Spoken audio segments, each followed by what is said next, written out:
wild or untamable. With each drawing, the animal reveals her personality, while also preserving the style of the maison, of course.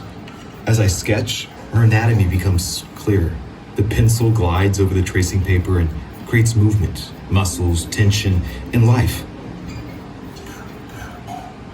Then I move on to the gouache.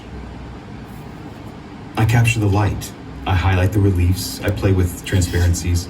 I reveal the sparkle of the stones that will adorn her coat.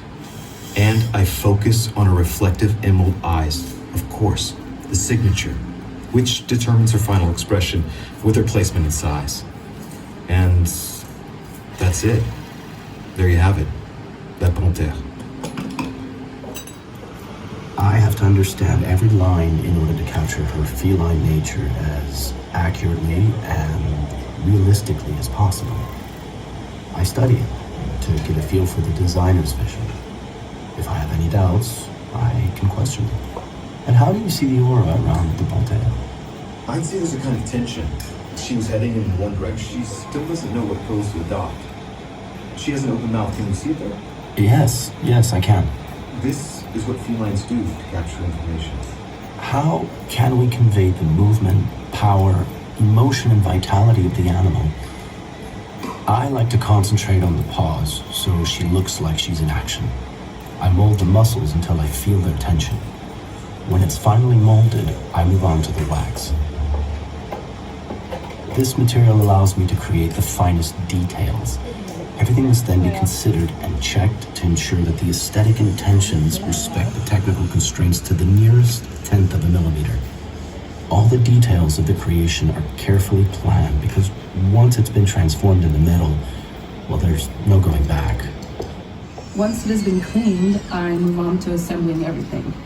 I connect the panther's body, head, tail, and legs together, and the creation takes shape. I need to refine the adjustments again and prepare their surfaces for the polisher. By using very specific methods. First, brushes are used to soften the surface, and then cotton threads are used to reach the most inaccessible parts. What's the point in polishing the metal that will be under the stones? To maximize the reflection of light and enhance the radiance of each stone.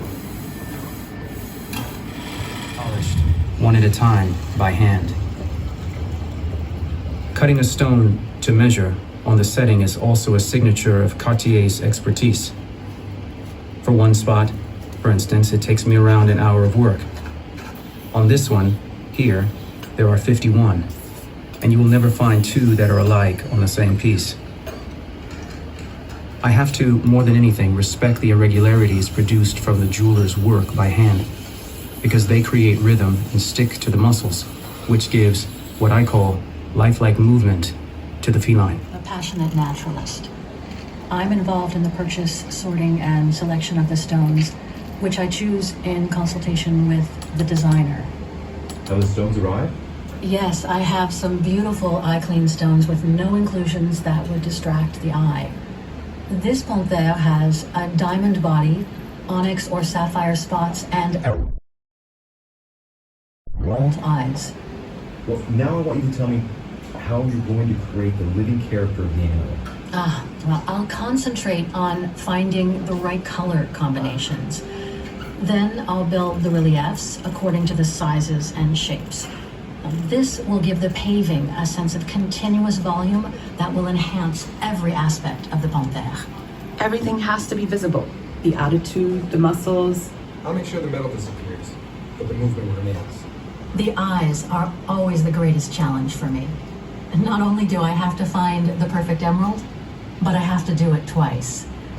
I combine stones in pairs that are similar in shape and color. Once mounted, they will be the first thing to catch the eye. Whole body with the grain setting. I encircle each stone with teeny metal beads that hold it in place. While it takes about 25 minutes for each spot, I need 1.5 hours to set the eyes. Firstly, because the emeralds are finer and more fragile, but also, and most importantly, because the eyelash effect under the eye requires me to be even more meticulous. I decide to use the first setting. The beads are stretched and twisted into threads to give it the appearance of a panther's coat. Once finished, her eyes come to life. This is an inimitable setting that Cartier has maintained for 50 years. More than just a savoir-faire, it's a signature of the Cartier Panthère.